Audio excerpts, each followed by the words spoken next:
I've seen these shapes before. In cauldrons. But of course, the birthing places of Gaia's machines.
I think this is it.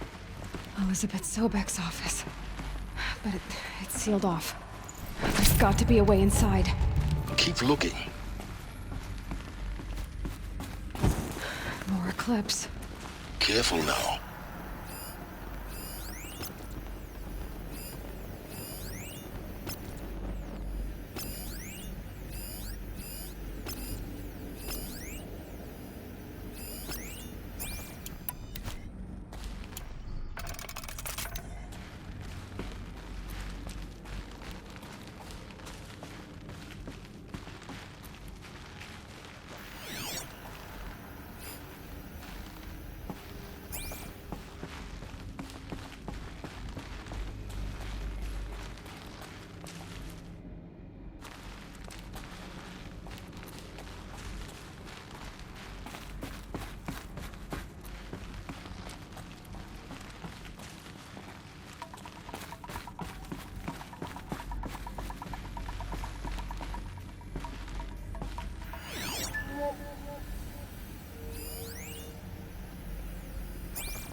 Welcome to Apollo, the collective memory of the human species and the wellspring of knowledge for future generations.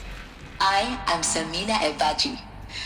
Until recently, I was director of the International Collective Memory Institute in New Tehran.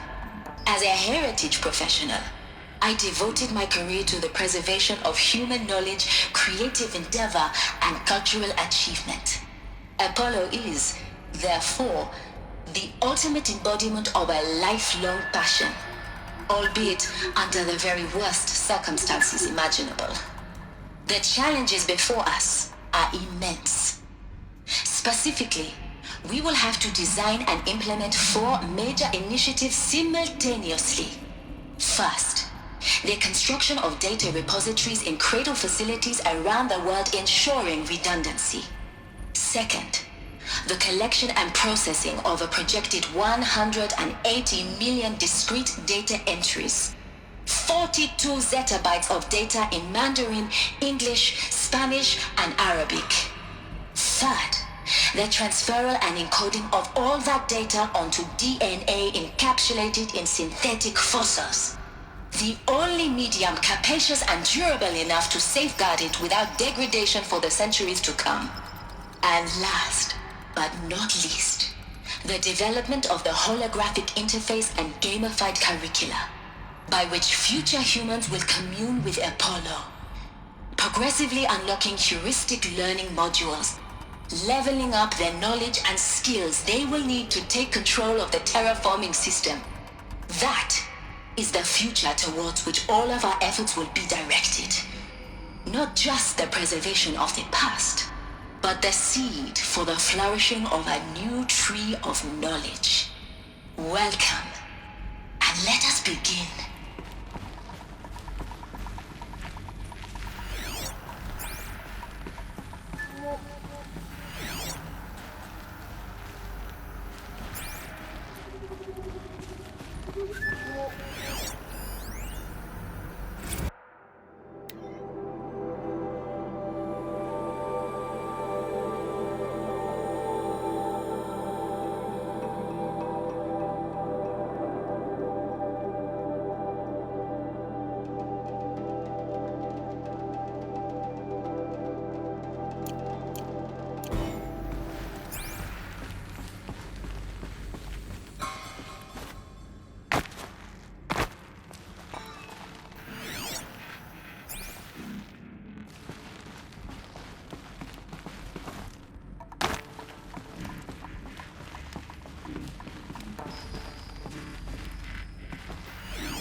Nearly got me.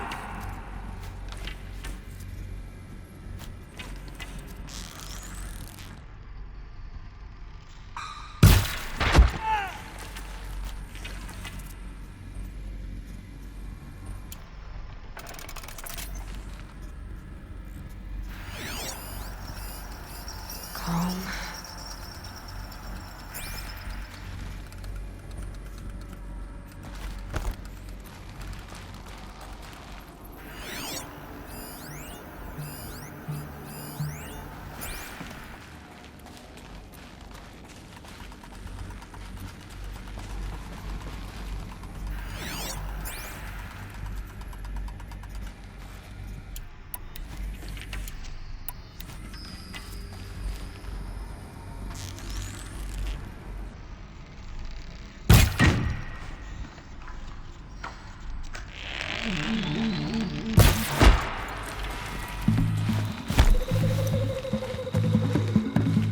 Don't lose it.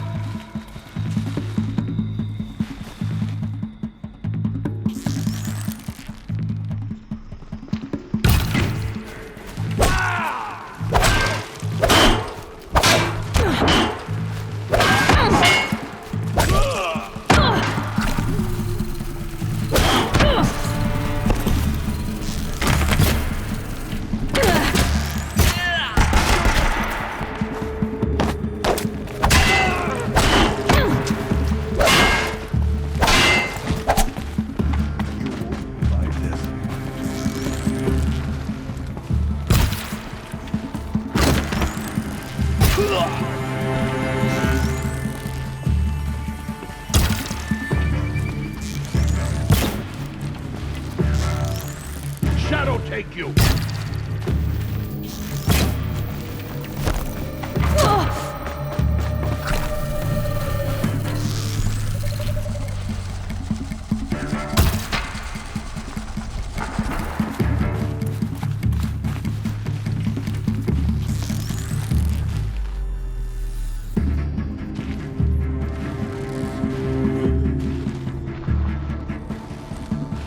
Don't worry, I'll find you and make it hurt! That's the last one.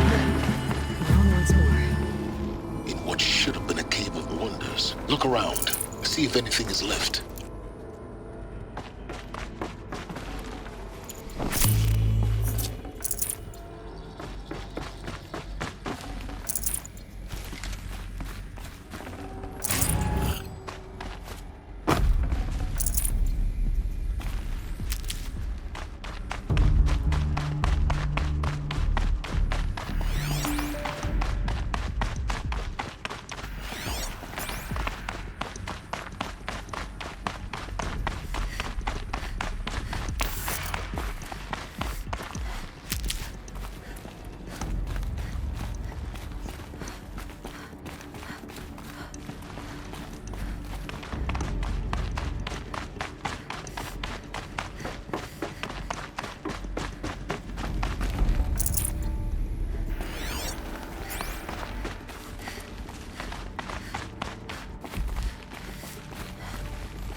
Dr. Sobek, please archive this testimonial in Apollo. Cross-reference to all mentions of my name and Operation Enduring Victory. My name is General Aaron Harris. From 2060 to 2066, I served as the chairman of the Joint Chiefs of Staff, the highest-ranked officer of the United States Armed Forces. The tenure of my command included strategic planning and oversight of Operation Enduring Victory, a falsehood perpetrated on the civilian populations of the United States and other nations during the last 14 months of life on this planet.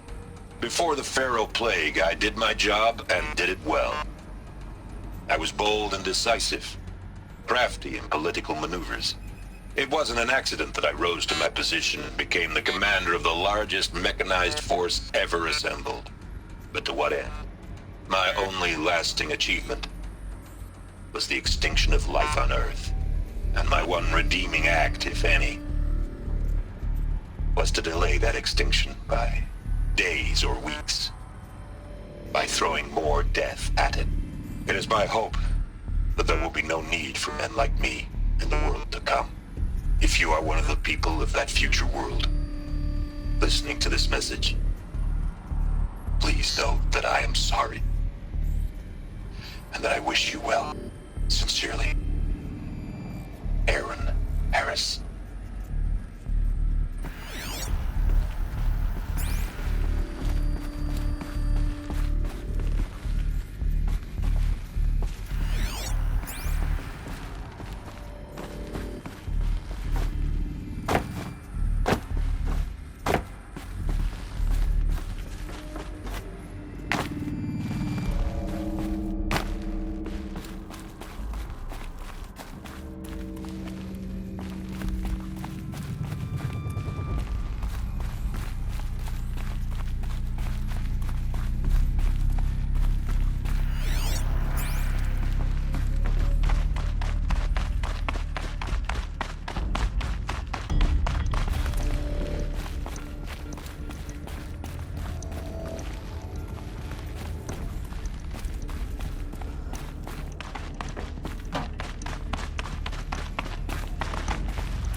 Welcome to Hades, Zero Dawn's extinction failsafe protocol, the ultimate killer app.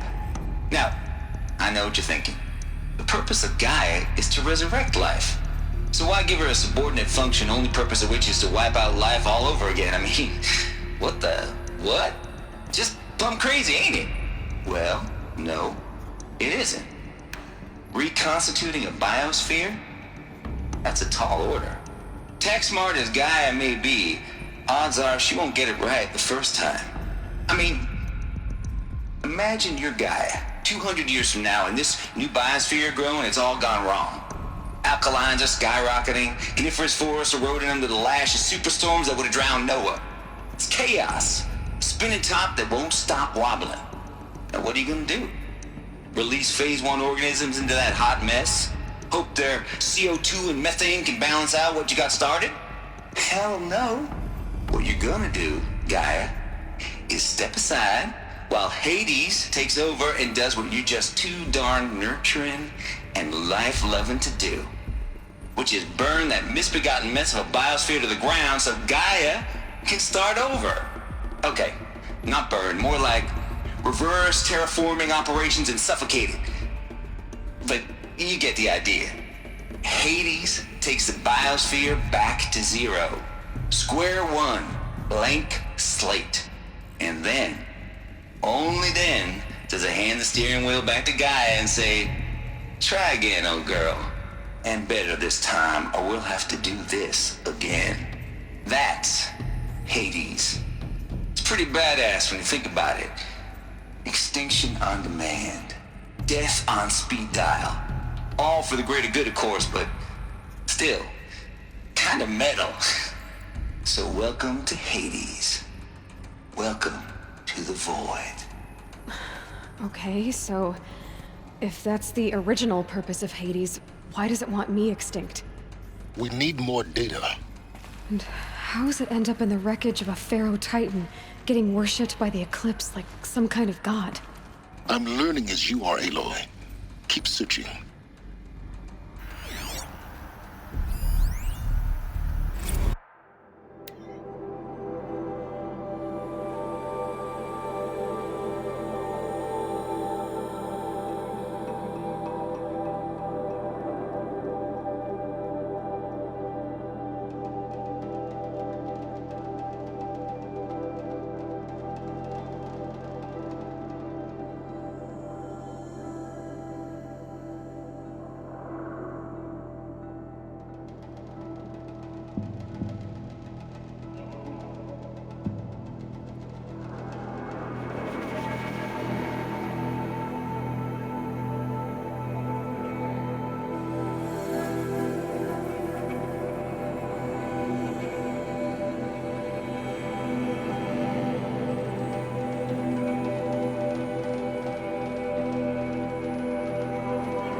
Looks like the only way onwards.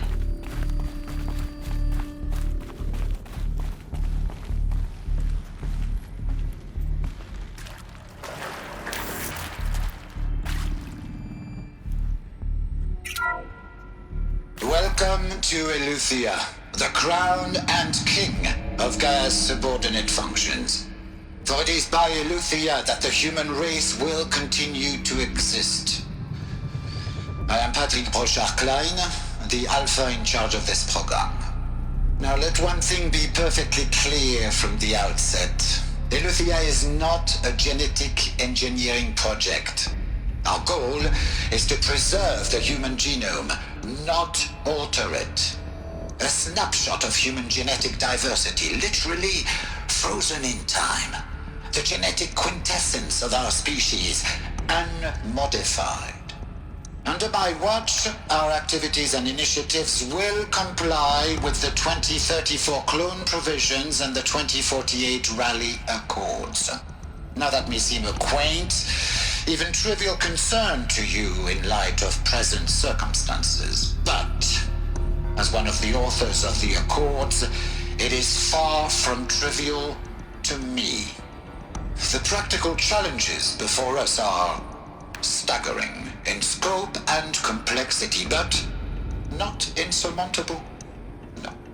Global collation and provisional storage of zygotes, perfection of exogenic technologies, design and perfection of servitors, to provide nurture and inculcation during early child development. All of these program components must and will proceed in tandem, to say nothing of the breakneck construction of cradle facilities at sites around the world. So, si vous êtes prêts, let us begin.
Can't carry more.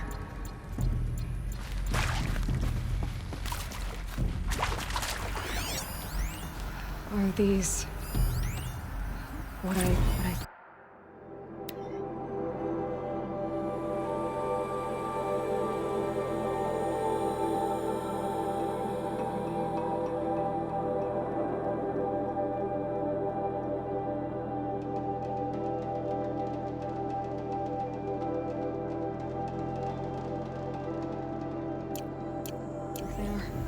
Artificial wombs. Machines to spawn a new generation of human beings.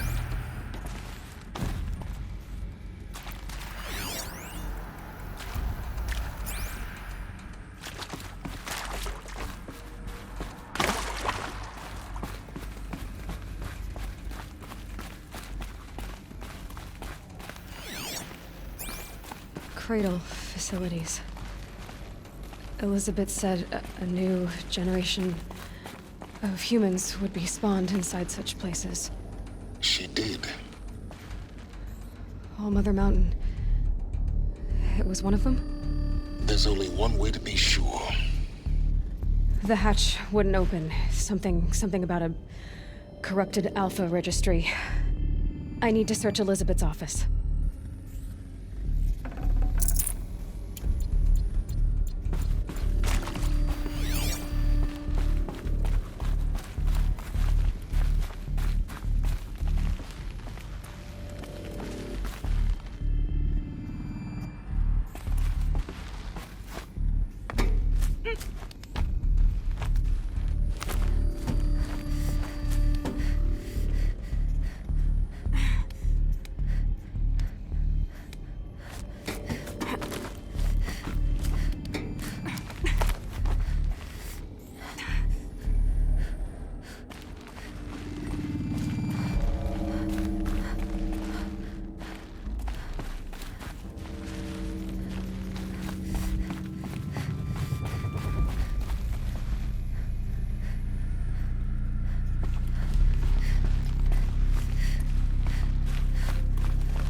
Looks like it used to hold something.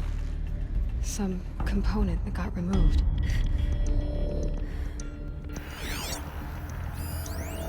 Bots would benefit from antilopinae morphologies, though caprid forms show superior load-bearing capability. You're a quick study, Gaia. Dr. Sobek, as I have conducted this comparative analysis of mammalian morphologies, I've gathered extensive data on the Quaternary extinction event. Oh? And your assessment? Gaia? Logically speaking, the extinction was a natural consequence. And yet, I find the loss of megafaunal species unaccountably sad. That they passed forever into oblivion causes me to experience a grief that is difficult to describe. Am I malfunctioning? No, Gaia, you're not. This is good. It's very good.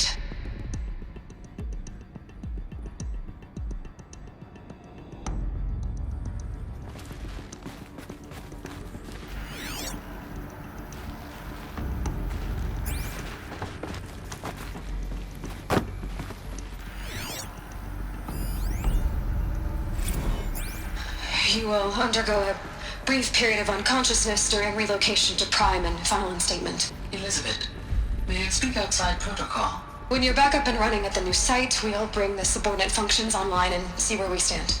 Elizabeth, I detect distress. Are you all right? I'm fine. I realize that circumstances compel us to launch earlier than we hoped, but all subsystems are operational. The odds stand in our favor. But what if... Gaia, there's nothing left out there. You can't even survive unless you're wearing an environmental suit. There are billions dead, in fear and agony. What if it was all for nothing? Elizabeth, extinction was inevitable. Thanks to you, life will have a future. You really believe that? I believe in you, Elizabeth. In you, all things.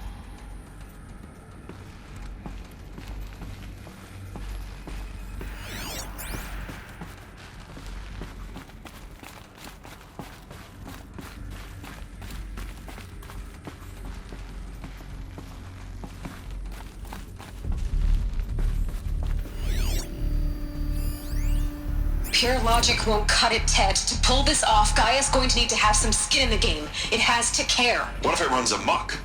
Have we learned nothing from our mistakes? Your mistakes, I think you mean? All I'm saying is give it a kill switch. She was just born, Ted. I'm not gonna put a gun to her head while she's still in the cradle. You talk like it's a child. What if it becomes a monster? Elizabeth, may I speak outside protocol? Of course, Gaia, go on. I'm sorry to contradict you, but Mr. Farrow's argument is sound. At this point, the development of my psyche is not entirely predictable. To ensure preservation of life, a hardwired override is, I believe, a necessary safeguard. There. Satisfied, Ted? Geez, Liz, just do what it says.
The Alpha Registry master file. Intact? Yeah. No signs of corruption. Then what are you waiting for? Copy the file. With this, I can restore the registry at the hatch inside Allmother. Open it. Go inside. And grasp the secrets within. Where I was born. Maybe. Maybe who gave birth to me. Who? Are you really so naive? There will be no who waiting for you there, Aloy. Whatever birthed you into the world was a what, not a who. You bastard. Oh no, I had a legitimate birth. It's you, Aloy, who are the creation of a machine. But what kind of machine and why? Why were you created?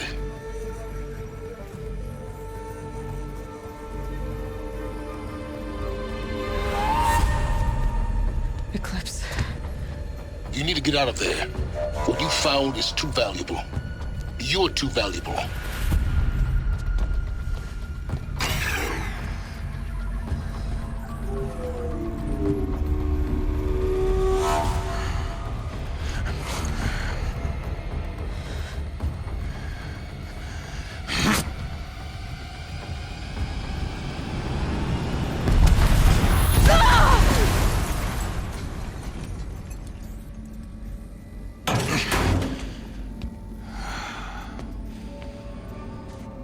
Still alive. Good. I have a more suitable death in mind for you, child.